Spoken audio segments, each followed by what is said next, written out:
Welcome dear रॉकर्ड्स, कैसे हैं आप सभी। तो आज हम एक ऐसी मूवी देखने वाले हैं जो हमें जिंदगी का सबक सिखाएगी। मूवी का नाम है बच्चाला मल्ली। तो दोस्तों, मूवी की शुरुआत मल्ली नाम के एक आदमी से होती है जो एक छोटे गांव में अपनी माँ के साथ रहता है। कुछ सालों पहले मल्ली के पिता का देहांत हो गया था। मल्ली की बात की जाए तो वो बहुत ही ज्यादा सरफिरा किस्म का इंसान है। उसे छोटी छोटी बातों पर इतना गुस्सा आ जाता है कि फिर उसके सामने कोई भी क्यों ना आ जाए, अपना गुस्सा उस पर उतारते हुए लड़ना शुरू कर देता है। यहाँ तक कि उसने कई बार पुलिस को भी दोस्तों अपने गुस्से का शिकार बनाकर उन्हें भी पीटा है। ऐसे ही एक दिन जब मल्ली अपने काम पर जा रहा होता है, तभी कुछ बच्चे उसके पास आते हैं और उससे गरीब बच्चों के लिए डोनेशन मांगते हैं। लेकिन ये मल्ली उन्हें 1 रुपया क्या देगा दोस्तों, वो तो उन बच्चों का ही डिब्बा लेकर वहां से चला जाता है, वही डिब्बा जिसमें वो बच्चे डोनेशन जमा कर रहे थे। और पता है मल्ली ने वो पैसे क्यों चुराए? ताकि रात को पैसों से दारू का बंदोबस्त किया जा पाए। बड़ा ही बेकार किस्म का इंसान है यार। इसके बाद वो एक फैक्ट्री में आता है जहां गोनी वगैरह बनाई जाती है। मल्ली भी उसी फैक्ट्री में काम करता है, तो वो फटाफट से काम खत्म करके डोनेशन का जो डिब्बा जो उसने चुराया था, उन पैसों से रात को जमकर शराब पीता है। शराब ज्यादा पीने की वजह से जब वो हल्का होने जाता है तो कुछ लोग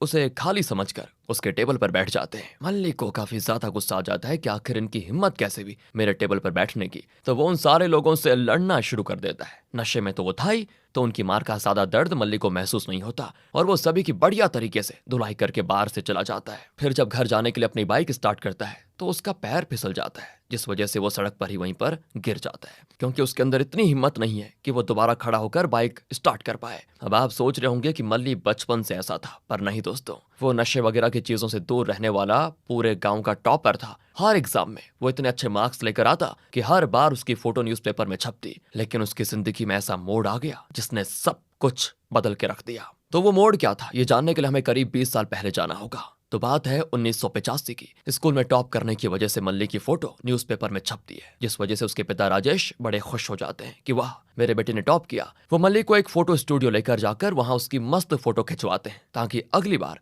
जब न्यूज़पेपर में फोटो आए तो उसमें मेरा बेटा हीरो लगे। ये उनकी सोच होती है। देखो दोस्तों, इतना प्यार करता था राजेश मल्ली से, उससे भी दुगना मल्ली अपने पिता से क्या करता था। मल्ली की जान थे उसके पिता, लेकिन सारी चीजें तब बदल गई जब मल्ली को पता चला कि उसके पिता ने दूसरी शादी कर ली है और उस महिला से उसके पिता को शिवम नाम का बेटा भी हुआ। अब राजेश की दूसरी पत्नी को एक्सेप्ट करने से राजेश के पिता ने बिल्कुल मना कर दिया था। उन्होंने राजेश से साफ कह दिया कि बेटा, अगर तुझे मेरा बेटा बनकर रहना है और मेरी जायदाद के वारिस बनना है तो तुझे दूसरी पत्नी को छोड़ना होगा और पहली पत्नी के साथ ही जीवन गुजारना होगा, वरना हमेशा हमेशा के लिए यहाँ से चला जा। ये सुनते ही राजेश की दूसरी पत्नी कहने लगी कि अगर इस परिवार में मेरी कोई इज्जत है ही नहीं तो मेरा जी कर क्या फायदा, मर जाना ही बेहतर है। इतना कहकर वो कुएं में कूद कर अपनी जान देने की कोशिश करती है। तभी उसे बचाने के लिए राजेश अपनी पहली पत्नी यानी कि मल्ली की मां को छोड़कर दूसरी पत्नी के साथ घर से चला गया। ये सारी चीजें देखकर मल्ली उस समय एकदम टूट गया था कि आखिर मेरे पिता ऐसा कर कैसे सकते हैं। उन्होंने दूसरी महिला के लिए मेरी मां को छोड़ दिया, यहाँ तक कि उन्हें मेरा भी ख्याल नहीं आया। तो आज से मैं भी अपने पिता से हर रिश्ता तोड़ता हूँ। इसीलिए दोस्तों, वो आज की डेट याद कर लेता है कि 18 जनवरी 1985 के दिन मेरे पिता मुझे छोड़कर चले गए थे और तब से वो मेरे लिए मर गए हैं। मल्ली के घर में एक छोटी लड़की रजम भी रहती है, जो मल्ली को चाचा कहकर पुकारती है। सगा चाचा नहीं, लेकिन रिश्ते के हिसाब से मल्ली उसको चाचा कहती है। तो रजम मल्ली को समझाने की कोशिश करती है कि ऐसा मत करो, तुम्हारे पिता वापस आ जाएंगे, बस 1-2 दिन की बात है, गुस्सा थोड़ा शांत हो जाएगा उनका। लेकिन मल्ली सुनने को तैयार नहीं था और पिता के जाने के बाद से ही मल्ली ने हर वो काम शुरू कर दिया जो करने के बारे में वो सपने में भी नहीं सोच सकता था। नशा करना, स्कूल में टीचर्स के साथ बदतमीजी करना। इन्हीं कारणों की वजह से उसे स्कूल से भी निकाल दिया गया और एक ही झटके में एक टॉपर बच्चे की जिंदगी एकदम से पलट गई थी। हालांकि राजेश को इन सब चीजों से कई बार बुरा भी लगा। उसने कई बार मल्ली से माफी मांगने की भी कोशिश की कि बेटा, मुझसे गलती हो गई, मुझे माफ कर दो, मैं तुम्हारी माँ को एक्सेप्ट करने को तैयार हूँ। लेकिन मल्ली तो अब अपने पिता की ओर आंख उठाकर भी नहीं देखता था। और जब भी कोई मल्ली को ये कहता था कि देखो राजेश का बेटा है, तो मल्ली का दिमाग घूम जाता था। बिल्कुल एक गुंडा बन चुका था वो, और ऐसे ही गुंडागर्दी करते करते 10 साल गुजर जाते हैं। मल्ली के हालात में सुधार आने के बजाय और ज्यादा बिगड़ चुका था। वो सिर्फ अपनी माँ को मानता था, लेकिन उनसे भी मल्ली ने कभी ढंग से बात नहीं की। गुस्सा आता तो अपनी माँ को भी डांट दिया करता। पूरे गांव वाले मल्ली से परेशान हो चुके थे। अब अगले सीन में विजेंदर नाम के एक आदमी को दिखाते हैं, जो पूरे गांव का सबसे बड़ा गोनियों का व्यापारी था। सभी छोटे व्यापारी जो गोनियों का व्यापार करते हैं, उन्हें विजेंदर की कमेटी ज्वाइन करनी पड़ती है, वरना छोटे व्यापारी को विजेंदर के गुंडे गोनियां बेचने तक नहीं देते। विजेंदर बहुत ही बुरा इंसान है वैसे। जो भी उसको अच्छा कमीशन देता तो वो उस व्यापारी को गोनियां बेचने के लिए अच्छी जगह देता और गरीबों को खाली लूट कर उन्हें ये कहकर बेवकूफ बनाता कि देखो इस साल नहीं हुआ तो क्या हुआ, अगले साल तुम्हारा नंबर जरूर आएगा, तब तुम अच्छा व्यापार करोगे। यानी कि दोस्तों सभी छोटे व्यापारी बहुत ही परेशान थे विजेंदर से। दूसरी तरफ गांव में मेला लगा होता है जहां लड़कियां भी डांस वगैरह कर रही होती हैं। तभी मल्लिक का दोस्त शेखर उन लड़कियों के साथ डांस करने की कोशिश करता है, लेकिन बाकी लोग उसको वहां से भगा देते हैं क्योंकि बाहर गांव वालों को अलाउड नहीं था लड़कियों के साथ डांस करना। इस चीज से शेखर को बड़ा गुस्सा आ जाता है। वो सीधे मल्लिक को बता देता है कि इन लोगों ने मुझे डांस करने से मना कर दिया भाई। मल्लिक का दिमाग घूम जाता है तो वो सबके सामने डांस कर रही लड़की को स्टेज के साथ अपने ट्रैक्टर से बांध कर ले जाने लगता है ताकि जी भर के उसका दोस्त उस लड़की के साथ डांस कर सके। बाकी लोग जब मल्लिक को रोकने की कोशिश करते हैं तो वो उन सभी के साथ लड़ना शुरू कर देता है, झगड़ता भी है। और फिर पुलिस वाले भी वहां पर पहुंच जाते हैं। मल्लिक पुलिस वालों को सारी बातें बताता है कि उन्होंने मेरे दोस्त को डांस करने से मना कर दिया। अगर बाहर का आदमी अलाउड नहीं था तो बोर्ड लगाकर रखना चाहिए ना, जिस पे ये लिखा होना चाहिए कि बाहर के लोगों को अलाउड नहीं है। अब किसी दूसरे को कैसे पता चलेगा कि बाहर वाले अलाउड नहीं है बताओ। तो पुलिस ऑफिसर आनंद मल्लिक से कहता है कि ठीक है इस बार छोड़ रहा हूँ, आगे से कहीं भी अगर दोबारा झगड़ा करते हुए दिखाई दिए तो सीधे अंदर कर दूंगा। मल्लिक को गुस्सा आ जाता है और वो आनंद से कहता है कि धमका किसको रहा है, डरता हूं क्या तुझसे, डाल के देख कोई फर्क नहीं पड़ता। मल्लिक तो दोस्तों आनंद से भी लड़ने को तैयार था पर उसके दोस्त उसे जबरदस्ती वहां से लेकर जाते हैं। अगले सीन में एक अच्छा लड़का देखकर रजम की शादी कर दी जाती है। मल्लिक सिर्फ रजम और उसकी माँ को अपना परिवार मानता था। तब वो भी रजम की शादी को बड़े अच्छे से एंजॉय करता है और मेहमानों को खाना वगैरह भी देता है। तब उसकी नजर पड़ती है एक लड़की कावेरी पर जो कि वहां सबसे ज्यादा सुंदर लग रही थी। मल्लिक उस पर पहली बार में तो उतना भाव नहीं देता, उल्टा तो वो उस पर चिल्ला ही देता है कि खाना प्लेट में डालना है, कम से कम प्लेट से ये पानी तो हटाओ, उसी में खाना डाल दूं क्या। इसलिए वो गुस्से में कावेरी की बाजू वाली लड़की में एक्स्ट्रा खाना डालकर वहां से चला जाता है ताकि उसमें से कावेरी निकाल पाए। बेचारी कावेरी डर जाती है कि बड़ा अजीब और गुस्से वाला इंसान है, बिना मतलब के चिल्लाने लगा।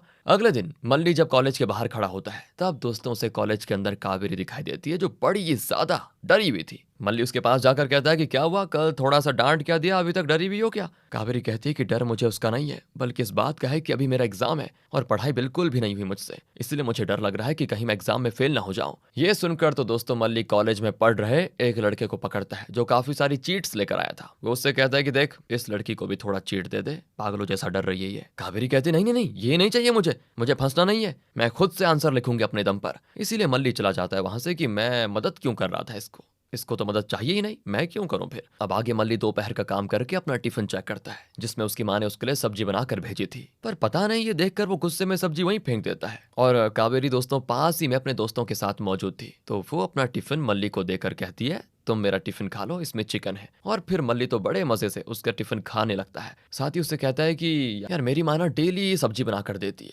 लगता है खाना बचाना चाहती है ताकि मैं सब्जी देखकर खाना ही बंद कर दूं। कावेरी कहती है अरे कैसी बात करते हो, कोई माँ अपने बच्चों को भूखा कैसे रख सकती है, तुम देखो गलत समझ रहे हो, उन्होंने बड़े प्यार से तुम्हारे लिए सब्जी बनाई है और तुमने देखो उसको फेंक दिया, ये क्या है। तुमने एक भी बार अगर उनके खाने की तारीफ की होती ना तो देखना कितना खुश होती तुम्हारी माँ। कभी अपनी माँ से पूछा भी है तुमने कि माँ आपने खुद सब्जी खाई या फिर सारा खाना मुझे दे दिया है। ये बात मल्लिक के दिल पर लग जाती है तो वो तुरंत घर आकर कहता है माँ तुमने खाना खाया या फिर नहीं। उसकी माँ कहती है बेटा मुझे भूख नहीं है, थोड़ा खाना बचा है वो तेरे लिए बचा कर रखा हुआ है ताकि तू रात को आकर खा पाए। मल्लिक भी दोस्तों यहाँ पर कहता है कि चल माँ आज साथ मिलकर खाएंगे। वो जो सब्जी उसकी माँ ने बनाई थी दोस्तों वो उसकी भी बहुत ज्यादा तारीफ करता है। इस चीज से मल्लिक की माँ बड़ी खुश हो जाती है कि वाह मेरा बेटा आज बदला बदला सा लग रहा है। मल्लिक सोच में पड़ चुका था कि कावेरी ने क्या जादू कर दिया कि मेरा गुस्सा बिल्कुल खत्म ही हो गया है। वो मेरी माँ को बड़े अच्छे से समझती है, ऐसी लड़की कहाँ मिलेगी मुझे। इसीलिए वो कावेरी के पास जाकर सीधे उसको प्रपोज कर देता है कि देखो मैं तुमसे शादी करना चाहता हूँ। और कावेरी तो एकदम से डर जाती है कि क्या जवाब दूं,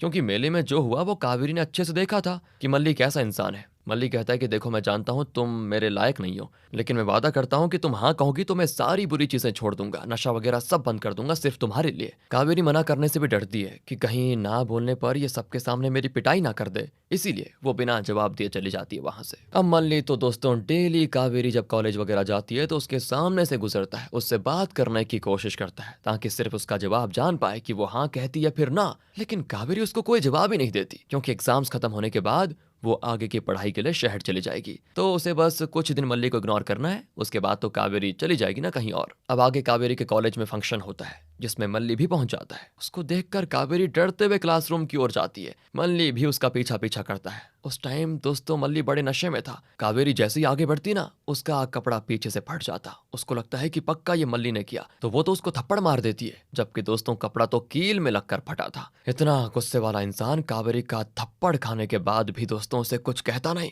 उल्टा वो खुद धागे से कावेरी का कपड़ा सिलकर कहता है, आगे से ध्यान रखना कहीं चोट ना लग जाए। इतना कहकर वो चला जाता है। कावेरी भी सोच में पड़ जाती है कि मैं जितना मल्ली को गलत समझ रही थी, क्या सच में वो इतना बुरा इंसान है भी या नहीं। इसीलिए वो डिसाइड करती है कि वो मल्ली को टेस्ट करेगी कि वो सच में उससे प्यार करता है या फिर उसका फायदा उठाना चाहता है। इसीलिए वो मल्ली से मिलकर कहती है, तुम मुझसे प्यार करते हो ना? अगर करते हो तो जो मैं कहूंगी वो करोगे? मल्ली कहता है कि हाँ बिल्कुल, आजमाना चाहो तो आजमा सकती हो। कावेरी कहती है कि मैं एक लड़के से प्यार करती हूँ, हम दोनों भागकर शहर जाने वाले हैं, लेकिन वो लड़का अपने पिता से डरता है, इसलिए वो घर से भाग नहीं सकता। तो मेरे लिए उस लड़के को घर से भगाकर स्टेशन ला पाओगे? उसके बाद वो लड़का और मैं दोनों भागकर शहर चले जाएंगे। हैं? ये सुनकर मल्ली का दिमाग घूम जाता है कि मैं कावेरी से शादी करना चाहता हूँ, लेकिन ये तो दूसरे लड़के के साथ भागने में मेरी मदद चाहती है। पर दोस्तों तब भी मल्ली अपना गुस्सा शांत करता है और रात को उस लड़के के घर पहुंचकर सभी से छुपाकर उसे स्टेशन लेकर आता है, जहां कावेरी उस लड़के के इंतजार में थी। उनको देखकर कावेरी बड़ा खुश हो जाती है। फिर दोनों को ऐसे बात करते हुए देखकर मल्ली को भी बुरा लग जाता है, लेकिन फिर भी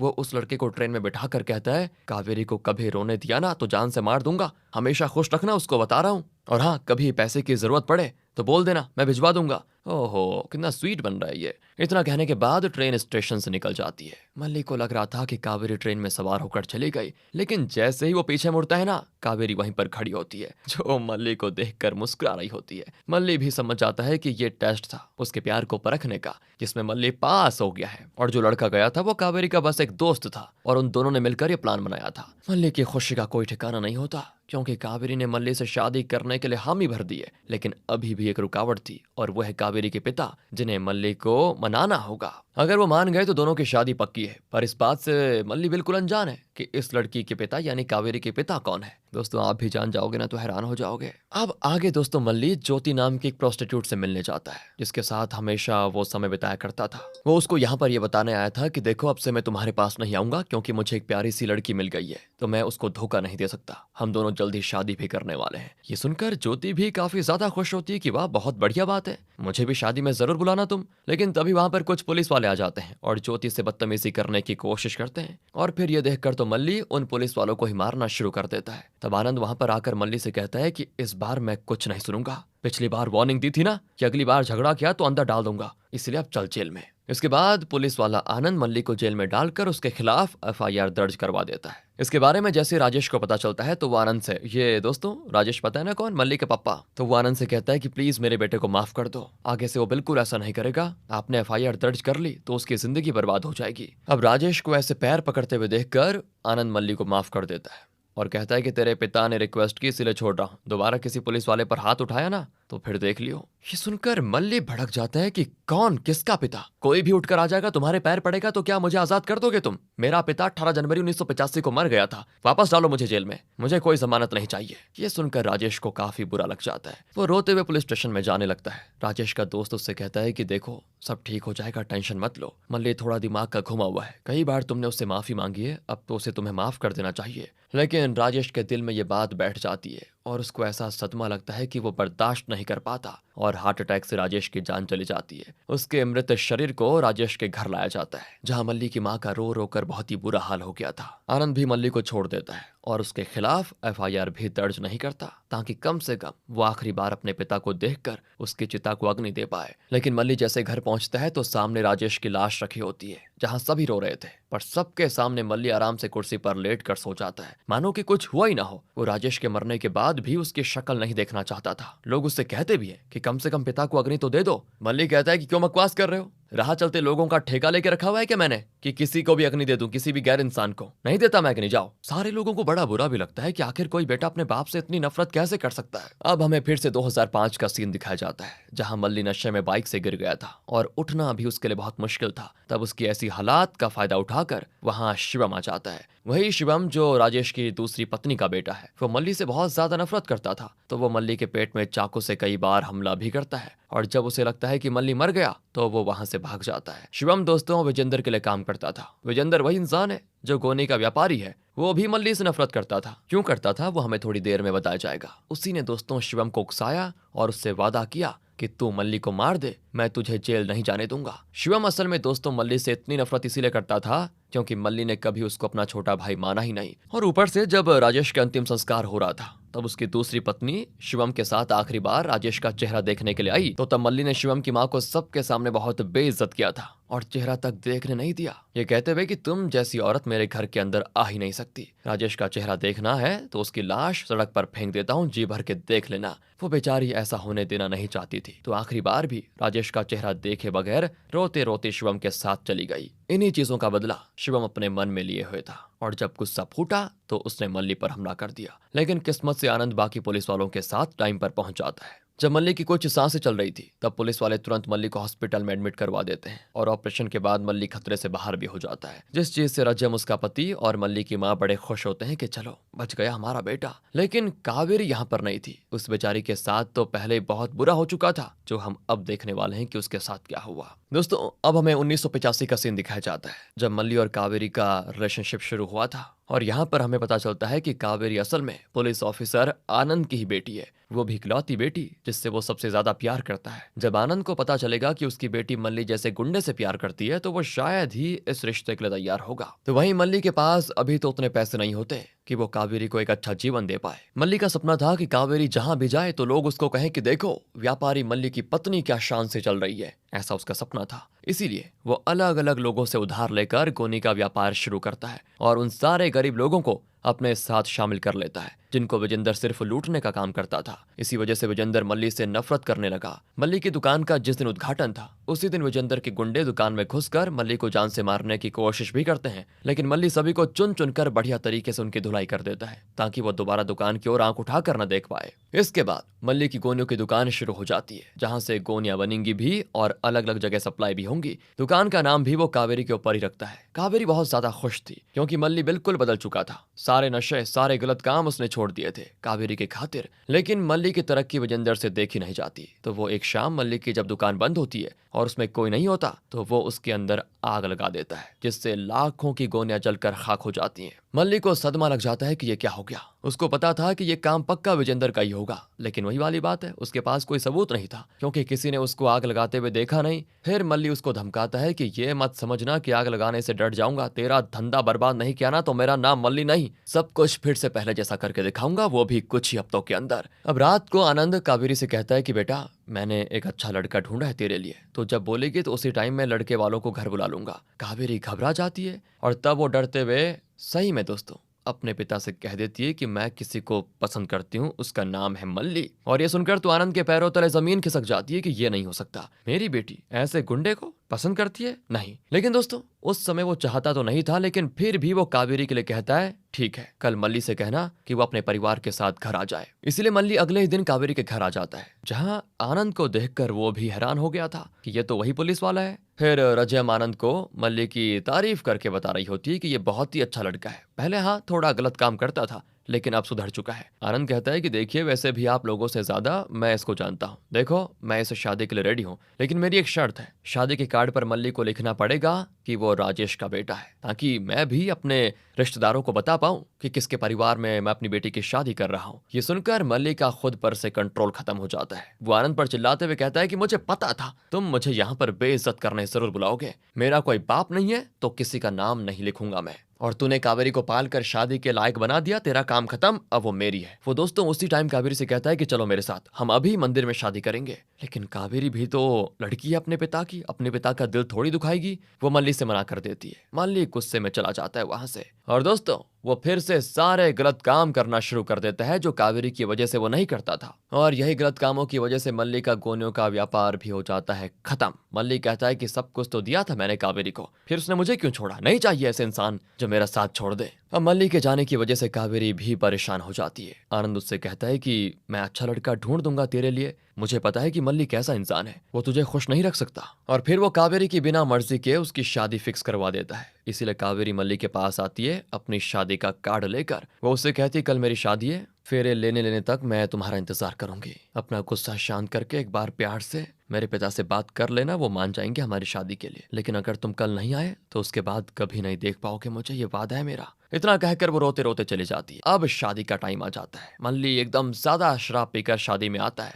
लेकिन आनंद से बात करता नहीं, सिर्फ मेहमान की तरह खाना खाता है और कावेरी को देखता तक नहीं। कावेरी को भी लगता है कि मल्ली नहीं आया, इसलिए वो बेचारी फेरे लेने से कुछ मिनट पहले ही खुद को फांसी लगाकर अपनी जान दे देती है। वादा किया था उसने मल्ली से कि वो नहीं आया तो कभी दोबारा नहीं देख पाएगा उसे, और कावेरी ने अपना वादा भी पूरा कर दिया। आनंद तो सदमे में जा चुका था और अब मल्ली को अफसोस हो रहा था, लेकिन अब अफसोस करने का क्या फायदा। बहुत बुरा हुआ बेचारी कावेरी के साथ। सच में दोस्तों, ये गुस्सा ना बहुत ही बुरी चीज है। गुस्से में हम जो भी काम कर देते हैं उस टाइम तो हमें पता नहीं चलता, लेकिन जब गुस्सा शांत होता है तब हमें पता चलता है कि हमसे कितनी बड़ी गलती हो गई। कई बार कुछ गलतियां ऐसी होती हैं जिनको सही करने का मौका तक नहीं मिलता, जैसे कि मल्ली के साथ हुआ। कावेरी की जान सिर्फ मल्ली के गुस्से की वजह से गई। उसी तरह मल्ली के पिता ने कई बार उससे माफी मांगी, मल्ली की मां को अपनाने की कोशिश की, लेकिन मल्ली की आंखों पर उसके गुस्से की पट्टी बंधी हुई थी। अगर वो गुस्से को कंट्रोल कर पाता तो ना राजेश की जान जाती ना ही कावेरी की। अब हमें फिर से 2005 का सीन दिखाते हैं, जहां मल्ली कहता है कि मुझे शिवम ने मारने की कोशिश की तो मैं उसको मारने जा रहा हूं। लेकिन तब उसकी मां कहती है बेटा कुछ गलत नहीं किया शिवम ने, अगर उसकी जगह तू होता तो तू भी वही करता। बेटा मैं हमेशा चुप थी, लेकिन आज भी अगर नहीं बोल पाई ना तो शायद दोबारा नहीं बोल पाऊंगी। तूने अपना सब कुछ सिर्फ गुस्से की वजह से बर्बाद कर दिया। जिद छोड़ दे, माफ कर दे जो कुछ हो गया उसके लिए। माफ करने वालों से भगवान बहुत ज्यादा प्यार करते हैं। तब जाकर मल्ली को समझ आता है कि माँ बिल्कुल सही कह रही है, मुझसे बहुत बड़ी गलती हो चुकी है जिसको मैं सुधार नहीं सकता। इसीलिए वो सबसे पहले शिवम के पास जाता है और उसको पहली बार अपना छोटा भाई कहकर बुलाता है, जिस चीज से शिवम के भी दोस्तों आंखें नम हो जाती है, क्योंकि वो मल्ली का सिर्फ प्यार पाना चाहता था जो कि कभी मल्ली ने उसको दिया नहीं। इसके बाद मल्ली आनंद के पास आकर कहता है कि माफी के लायक तो नहीं हो, लेकिन तब भी मांगना चाहता हूँ, मुझे माफ कर दीजिए। मेरे गुस्से और जिद की वजह से ही कावेरी की जान गई। आनंद कहता है कि कावेरी के मरने का जिम्मेदार जितना तू है उतना मैं भी हूँ। वो हमेशा चाहती थी कि तू कैसा भी है लेकिन उसको खुश रखेगा, पर मैंने उसकी एक नहीं सुनी। मल्ली एकदम उदास होकर मंदिर आ जाता है, जिस मंदिर में उसने कावेरी से वादा किया था कि वो उससे यहीं पर शादी करेगा। मल्ली अब यहाँ पर आकर बस यही सोच रहा है कि काश वो अपने पिता को माफ करके उन्हें अपना लिया होता तो उसकी जिंदगी कितनी खुशहाल हो सकती थी, जिसमें वो कावेरी और अपने परिवार के साथ रहता। लेकिन अब सब खत्म हो गया है। इसी चीज को सोचते सोचते मल्ली के शरीर से जान निकल जाती है और मंदिर के अंदर ही वो दम तोड़ देता है। इसी इमोशनल सीन के साथ होती है दोस्तों ये कहानी खत्म। समझने वाले समझ गए होंगे और लाइक करने वाले अब लाइक करेंगे। Thanks for watching.